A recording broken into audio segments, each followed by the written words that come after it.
જમ્મુ કાશ્મીરના પહેલગામમાં આતંકવાદી હુમલો થયો અને આ જ હુમલાની અંદર 28 જેટલા લોકો છે એ લોકો મોતને ભેટ્યા હતા, પરંતુ ક્યાંક આ હુમલા પછીના પડઘા છે તે હવે ભારે પડી શકે એવી શક્યતાઓ આવી રહી છે।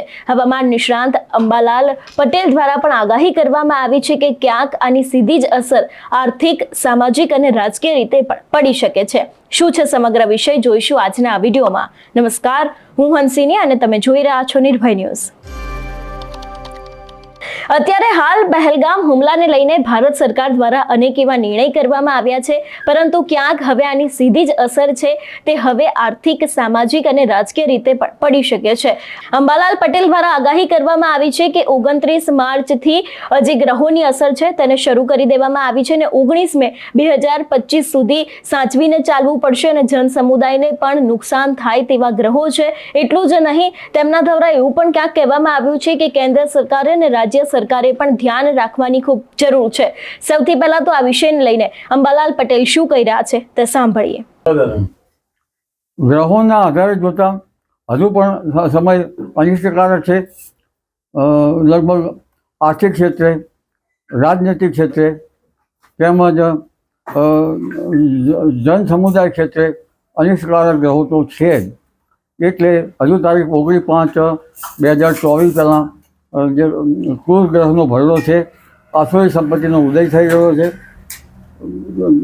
તારીખ 29/3/2005થી જ્યારે શનિ મીન રાશિમાં આવ્યો છે, મીન રાશિની અસર પાણીની બાબતો હોય છે।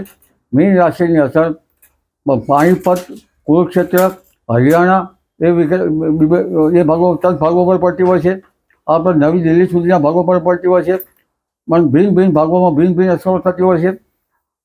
આ ઉપરાંત કુર્મ ચક્ર પ્રમાણે જોવા જઈએ તો ઉત્તર ભારત પર શનિ નક્ષત્રની અસર છે, તેનો વેધ છેક બાંગ્લાદેશના ભાગોમાં થઈને લંકા તરફના ભાગો તરફ જાય છે। આ ઉપરાંત જ્યારે ઈશાનમાં શનિ ગ્રહની અસરો થશે ત્યારે તેનો વેધ પણ લગભગ આપણા પશ્ચિમી સરહદો અને દક્ષિણ સૌરાષ્ટ્ર, ગુજરાત અને કચ્છના સીમાવર્તી ભાગો સુધી આવવાની શક્યતા રહે છે। એટલે તારીખ 19/5/2025 એક માસ હજુ સાચવવાનું રહે છે। ઓગસ્ટ માસમાં પણ હડતાળ આંદોલન વધારે થવાની શક્યતા રહે છે। આ ઉપરાંત દક્ષિણ વિથીમાં વિથીમાં ગ્રહો છે, દક્ષિણ માર્ગની દહન વિથીમાં પણ આગ અકસ્માતના બનાવો વધારે થતા હોય છે, શોકના બનાવો બનતા હોય છે। આ ઉપરાંત બ્લાસ્ટના પણ બનાવો બનતા હોય છે, જંગલોમાં દવ લાગવાના પણ બનાવો બનતા હોય છે।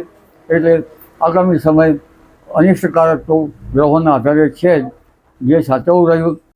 એટલે અત્યારે હાલ ભારત સરકાર દ્વારા એક તરફ અગત્યના નિર્ણયો લેવામાં આવી રહ્યા છે, ખાસ કરીને 48 કલાકમાં પાકિસ્તાનને ભારત છોડવા માટેનું અલ્ટિમેટમ આપવામાં આવ્યું છે અને બીજી બાજુ અંબાલાલ પટેલ દ્વારા એક મહત્વપૂર્ણ આગાહી કરવામાં આવી છે કે હવે જન સમુદાયોને પણ સાચવવાની જરૂર છે।